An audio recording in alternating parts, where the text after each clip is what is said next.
mother dead. "I've lost my bearings," he sobbed a little. "I don't know what to do anymore. Does this sound crazy?"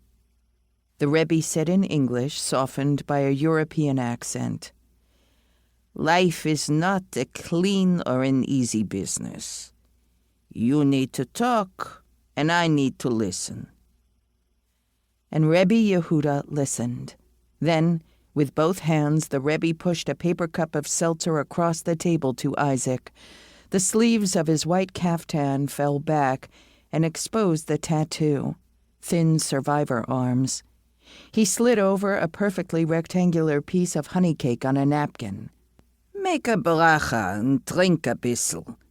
"Eat something and take a drink." A spider crawled on the table, and when Isaac lifted his hand to flatten it, the Rebbe put a hand on his wrist. "Though it's not forbidden to kill," he said, "maybe you want to consider letting this creature live." Isaac stared at him and set his hand down. The Rebbe said, "Stay here a while, if it suits you." For the next 3 weeks, Isaac came to the courtyard, helping out as the need arose.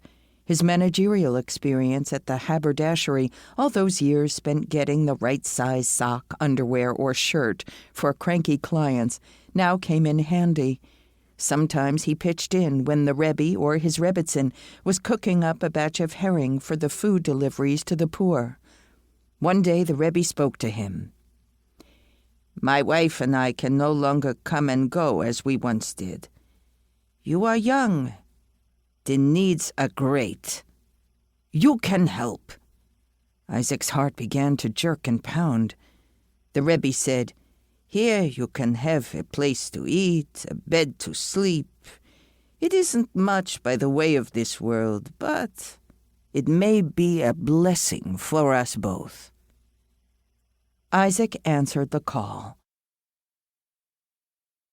Chapter 1, March 1999, Jerusalem.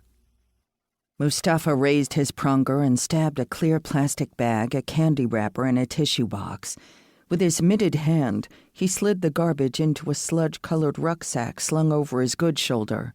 He poked at the Islamic Museum ticket stubs on the ground, then giving up, guided them with his sweeper into the dustpan. He liked the prunger better than the dustpan. Holding it, he could pretend he was a warrior, or at least a skilled worker.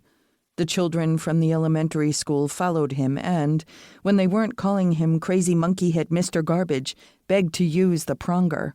But the dustpan was nothing special. Every housewife had one.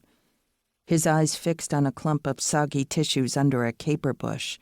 So many tissues everywhere. At least dry tissues could be speared with the prunger, but up here, on the Haram al-Sharif, where people screamed and wailed all day long, he mostly found wet, falling-apart ones, and once again he was forced to use his dustpan. At least the 5 months of winter had just passed, and he wouldn't have to worry about soggy, no-good, impossible-to-sweep trash. But the sun made problems, too, cooking the garbage to the ground like a Juma egg in the pan.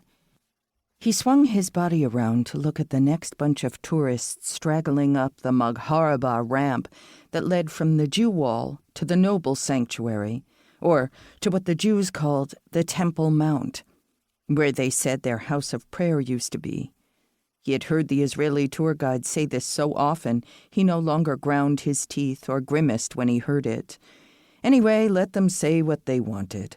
The dome of the rock shrine was golden and beautiful, while the Jews had to be satisfied with their dingy wall below. He rubbed his neck. It ached from holding it too long in the wrong way. The normal way for him, the way he had been born, was with a head turned, looking over his right shoulder. He could move his neck 2 centimeters to the front to make him look a little less strange, but after 20 minutes the effort drained him and he went back to his regular crookedness. Why did he even bother to try? Still, an old story haunted him, the time a crazy neighbor tried to twist his head straight on his neck when he was less than a year old. He had heard the story from his Aunt Camila. "I was the one who saved you from getting your neck broken," she liked to remind him. He must have gotten hurt.